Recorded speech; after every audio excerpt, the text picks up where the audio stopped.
শাকিব খানের তুফান মুভিটা কি আসলেও একটা ভালো মুভি নাকি এটা শুধু হাইপের কারণেই এত জনপ্রিয়? দেখেন, শুরুতে একটা কথা ক্লিয়ার করে নিই, এই ভিডিও দেখার পর অনেকে কমেন্টে হয়তো রিয়াক্ট করবেন, তর্ক করবেন, এমনকি গালাগালিও করতে পারেন। কিন্তু সত্যিটা হলো তুফান নিঃসন্দেহে বাংলাদেশি সিনেমার জন্য একটা মাইল ফলক হয়ে থাকবে। ঠিক যেমন বাহুবলী দ্য বিগিনিং ইন্ডিয়ান সিনেমার একটা নতুন যুগ শুরু করেছিল, প্যান ইন্ডিয়ান কনসেপ্ট, বড় বাজেট, গ্র্যান্ড ভিশন, সবকিছুর একটা ট্রেন্ড সেট করে দিয়েছিল এই মুভিটা। এরপর আমরা দেখেছি পুষ্পা এবং কেজিএফ এর মতো বড় বড় প্রজেক্ট ইন্ডিয়াতে আসতে। ঠিক একইভাবে তুফানের সাকসেসের পর বাংলা সিনেমাতেও একটা পরিবর্তনের আভাস দেখা যাচ্ছে। বাজেট বাড়ছে, প্রোডাকশনের উন্নতি হচ্ছে, ভিজুয়াল কোয়ালিটি বাড়ছে, ডিরেকশন, সিনেমাটোগ্রাফি, ভিজুয়াল, এই দিকগুলোতে তুফান সত্যি প্রশংসার দাবিদার। কিন্তু একটা গুরুত্বপূর্ণ প্রশ্ন হচ্ছে, শুধু ভালো ভিজুয়ালস আর বড় বাজেটে কি একটা সিনেমাকে সত্যিকারের ভালো বানাতে পারে? এখানে আসে তুফানের সবচেয়ে বড় দুর্বলতা, এর গল্প। একটা সিনেমার সবচেয়ে গুরুত্বপূর্ণ অংশ হচ্ছে তার কাহিনী। নিঃসন্দেহে তুই ঠিক কথা বলেছিস। আর এই জায়গাতেই তুফান কিছুটা পিছিয়ে গেছে। খারাপ এটা বলা যাবে না, কিন্তু এর যে পরিমাণ হাইপ আর জনপ্রিয়তা, সেই তুলনায় গল্পটা খুব একটা আহামরি কিন্তু হয়নি।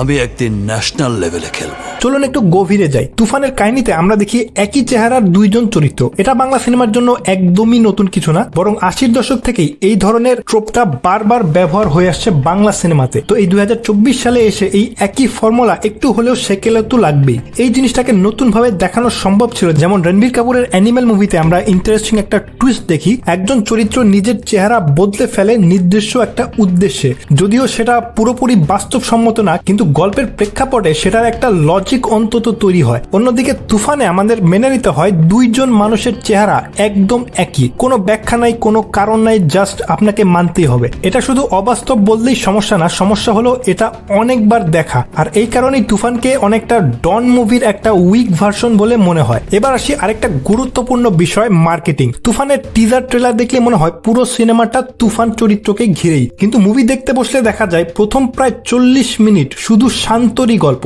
এখানে একটা সমস্যা তৈরি হয়, কারণ দর্শক আগে থেকেই জানে তুফান মূল ফোকাস, ফলে শুরুটা অনেকের কাছেই স্লো বা বোরিং লাগতে পারে। হ্যাঁ, কেউ বলতে পারেন এটা একটা মুভির মধ্যে টুইস্ট তৈরি করার জন্য করা হয়েছে, কিন্তু যখন ট্রেলারে আগেই তুফানকে দেখিয়ে দেওয়া হচ্ছে তখন সেই টুইস্টটা আর টুইস্ট থাকে না। আরেকটা বড় বিষয়, তুফান চরিত্রের এক্সপ্লোরেশন। যখন আমরা অবশেষে তুফানকে দেখতে পাই মুভির মধ্যে, তখন তার গল্পের বেশিরভাগই কিন্তু ছিল ফ্ল্যাশব্যাক। ফ্ল্যাশব্যাক ব্যবহার করা ভুল কিছু না, কিন্তু সমস্যা হলো তার পাওয়ার, তার ডমিনেশন, সে যে দেশের এত বড় একজন ডন, এই সবকিছুই মূলত অতীতের ঘটনাই দেখানো হয়েছে। বর্তমান সময় তুফান কি করছে, তার প্রভাব কিভাবে কাজ করছে, এই দিকটা ঠিকভাবে দেখানো হয়নি। ফলে চরিত্রটা যতটা বড় হওয়ার কথা ছিল ততটা ইম্প্যাক্টফুল হয়ে উঠতে পারেনি। এখন প্রশ্ন হলো, কি করলে গল্পটা আরো শক্তিশালী হতে পারত? সহজ উত্তর, ফোকাস। পুরো গল্পটা যদি শুধু তুফানকে কেন্দ্র করে বানানো হতো তাহলে হয়তো ইম্প্যাক্ট অনেক বেশি হতো। একবার ভাবুন, কেজিএফ চ্যাপ্টার 1-এ যদি রকির মতো দেখতে